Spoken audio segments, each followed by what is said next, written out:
Pak Sanusi, tolong ke ruangan saya ya. Baik, Pak. Oke.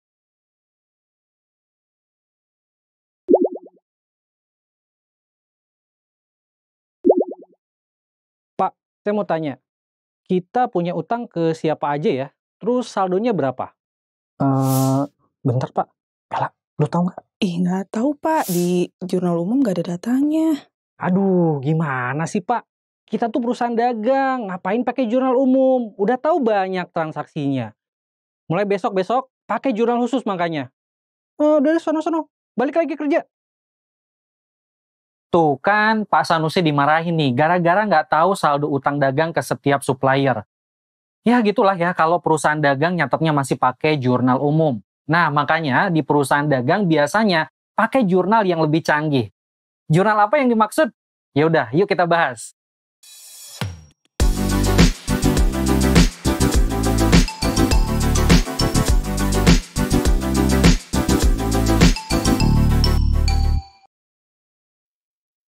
Halo teman-teman, sebagaimana perusahaan jasa, perusahaan dagang juga pastinya punya siklus akuntansi. Siklusnya ya sama aja, yakni tahap pencatatan, pengiktisaran, pelaporan, dan penutupan.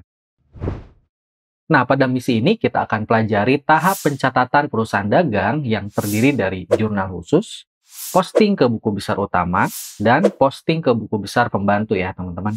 Nah, jurnal khusus sendiri ada 4 jenis, yakni jurnal khusus pembelian, jurnal khusus penjualan, jurnal khusus pengeluaran kas, dan jurnal khusus penerimaan kas.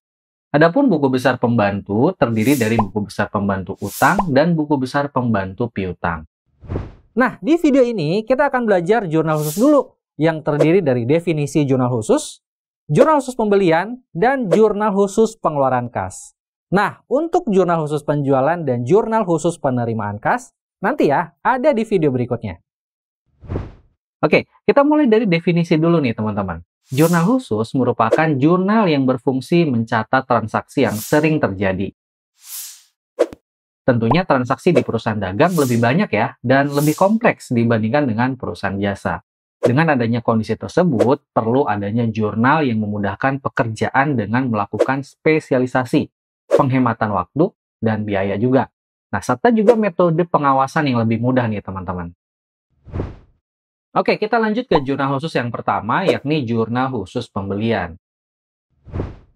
Nah, jurnal khusus pembelian atau biasa disebut jurnal pembelian, ya, jurnal ini itu merupakan jurnal yang khusus mencatat pembelian secara kredit. Nah, kamu garis bawahi ya, pembelian secara kredit. Lah, terus kalau pembeliannya secara tunai masuk ke jurnal apa, Kak? Nah, nanti masuknya ke jurnal khusus pengeluaran kas, teman-teman. Karena saat kamu membeli tunai, maka kamu mengeluarkan uang alias mengeluarkan kas. Nah, ini deh nih, contoh tabel dari jurnal pembelian, teman-teman. Sebenarnya nggak ada ya format baku jurnal pembelian. Nah, itu semua sangat tergantung kebutuhan perusahaan masing-masing. Namun yang pasti, dalam tabel jurnal khusus pembelian, posisi akun pembelian itu harus ada di debit dan utang dagang ada di kredit. Kenapa begitu? Karena namanya juga pembelian secara kredit, pasti pembelian bertambah di debit dan utang dagangnya bertambah di kredit. Nah, semua kegiatan pembelian secara kredit, baik pembelian barang dagang, perlengkapan, peralatan, dan pembelian lain, bisa dimasukkan ke jurnal pembelian, teman-teman. Oke, teman-teman, langsung aja ya, kita praktik mencatat transaksi ke jurnal pembelian. Nah, coba perhatikan transaksi-transaksi berikut ini, teman-teman. Oke, nah kita mulai dari tanggal 1 Maret ya. Membeli barang dagang dari CV Ruang Belanja sebesar 20 juta rupiah. Nah, di situ ada syarat pembayaran 2/10 N/30. Nah, menurut kamu transaksi ini bisa dicatat pada jurnal pembelian apa enggak, teman-teman? Ya, jawabannya adalah bisa. Pembelian barang dagang tersebut dilakukan secara kredit karena ada syarat pembayaran 2/10 N/30. Oke, kita langsung masukin tanggalnya, lalu masukin keterangannya berupa nama supplier atau pemasoknya, kemudian masukin juga syarat pembayarannya. Nah, karena yang dibelinya adalah barang dagang, berarti kita masukin di debitnya pada kolom pembelian. dan tentu di kreditnya adalah utang dagang. Oke, sekarang lanjut tanggal 2 Maret teman-teman. Membeli peralatan 15 juta rupiah dari Asep Furniture. Ada faktur nomornya AX667. Nah, transaksi ini bisa dicatat di jurnal pembelian apa enggak?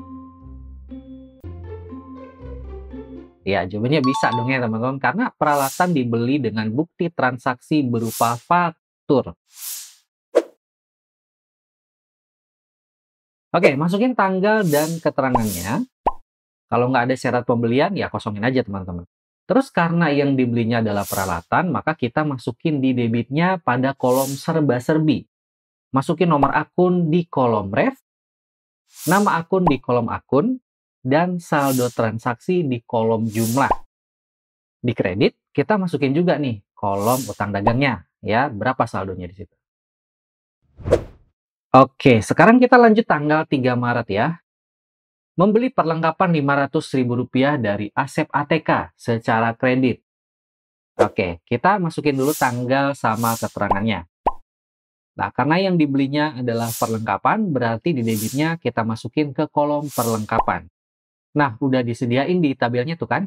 Oke. Nah, di sisi kreditnya udah pasti utang dagang, teman-teman, karena dibelinya secara kredit. Oke, lanjut tanggal 5 Maret. Membeli barang dagang Rp20 juta dari PT Ruang Dagang dengan bukti cek nomor, yaitulah panjang nomornya. Oke, kakak tanya nih, transaksi ini bisa dicatat di jurnal pembelian apa enggak, teman-teman? Nah, ternyata tidak bisa ya. Kenapa? Karena barang dagang dibeli dengan bukti transaksi berupa cek. Cek merupakan bukti transaksi secara tunai, teman-teman ya. Jadi transaksi ini dicatatnya nanti pada jurnal pengeluaran kas. Sampai sini, kamu yakin nih udah paham sama jurnal khusus pembelian? Mau yakin udah bisa atau masih ragu, kamu harus nih nyoba kuis lanjutan yang udah kakak siapin. Buat kamu yang udah paham, kuis ini bakal nguji kamu apakah kamu tuh bener-bener udah paham atau belum. Bagi kamu yang masih bingung ya kan, remang-remang gitu, yaudah.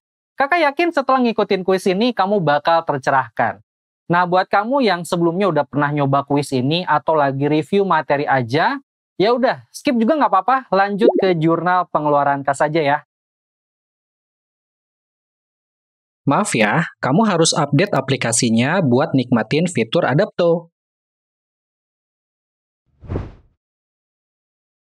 Oke, nah sekarang kita lanjut ke jurnal khusus yang kedua, yakni jurnal khusus pengeluaran kas. Jurnal pengeluaran kas merupakan jurnal yang khusus mencatat setiap pengeluaran uang atau kas yang dilakukan oleh perusahaan. Nah, ini nih contoh tabelnya.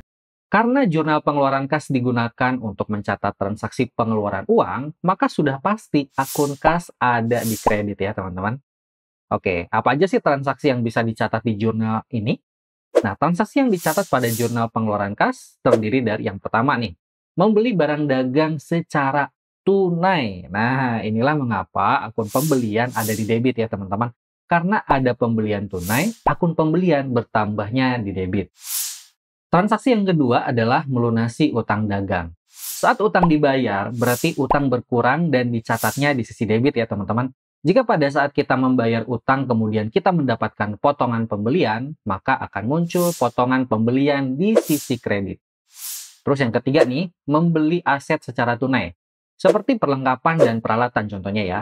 Nah, karena tidak ada kolom khusus perlengkapan dan peralatan, maka kita bisa memasukkannya nanti ke kolom serba-serbi.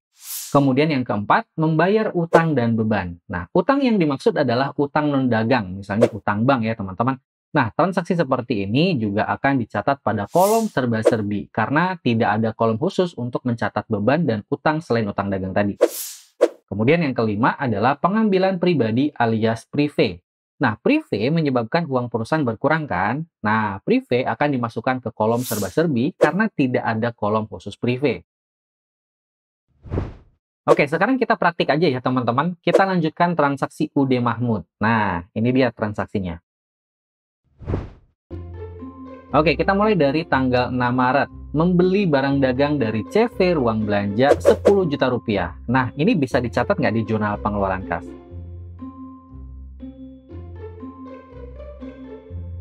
Jawabannya bisa ya teman-teman. Tapi Kak, di transaksi tersebut kan nggak ada penjelasan pembeliannya tunai atau kredit. Nah, kalau nggak ada keterangan bukti transaksinya, berarti dianggapnya tunai ya teman-teman. Masukin tanggal dan keterangannya. Nah, karena yang dibelinya secara tunai adalah barang dagang, maka kita masukkan saldonya ke kolom pembelian di debit dan kasnya di kredit. Oke, sekarang lanjut tanggal 7 Maret ya. Membeli peralatan 5 juta rupiah dan perlengkapan 1 juta rupiah secara tunai. Nah, kalau ini sih udah pasti dicatat pada jurnal pengeluaran kas ya teman-teman. Isi tanggalnya, keterangannya kosongin aja ya, karena nggak ada nama supplier atau pemasoknya. Nah, karena yang dibelinya adalah peralatan dan perlengkapan secara tunai, nah kita masukin ke kolom mana nih teman-teman? Apakah kolom pembelian atau serba-serbi?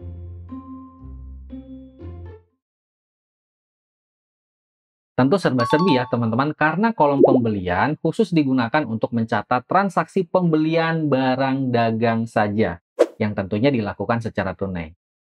Oke, masukkan nomor akun pada kolom ref, nama akun pada kolom akun, dan saldo pada kolom jumlah. Nah, habis itu masukin juga saldonya di kolom kas. Oke, lanjut tanggal 9 Maret. Melunasi utang pada CV Ruang Belanja untuk transaksi tanggal 1 Maret 2019. Saat itu dibeli barang dagang dari CV Ruang Belanja sebesar 20 juta rupiah dengan syarat 2/10 N/30. Nah, ini udah pasti dicatat pada jurnal pengeluaran kas ya teman-teman. Masukin tanggal, keterangan, dan syarat pembayarannya. Nah, karena yang dilunasi adalah utang dagang, berarti kita masukkan saldo ke kolom utang dagang 20 juta rupiah. Nah, pada transaksi ini kita dapat potongan pembelian apa enggak nih teman-teman? Oke, ternyata dapat ya teman-teman. Transaksi pelunasan ini kan dilakukan tanggal 9 Maret. Sedangkan pembeliannya dilakukan tanggal 1 Maret. Berarti kan baru 8 hari ya. Nah, syarat pembayarannya adalah 2/10 N/30.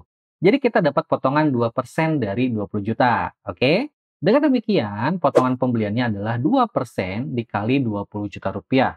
Hasilnya adalah 400 ribu rupiah. Oleh karena itu, pada kolom kredit, kasnya adalah 19.600.000 rupiah. Dan potongan pembeliannya 400 ribu rupiah. Lanjut ke transaksi yang terakhir, yakni tanggal 10 Maret. Membayar tagihan listrik 500 ribu rupiah.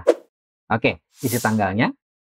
Lalu kita masukkan ke kolom serba-serbi di debit dan kasnya di kredit. Sebelum ke kesimpulan, ada satu kuis lagi nih. Kuis ini penting banget buat kamu yang ngerasa masih bingung sama jurnal pengeluaran kas. Kerjain aja ya kuisnya. Nggak usah takut salah, nanti kakak jelasin secara detail.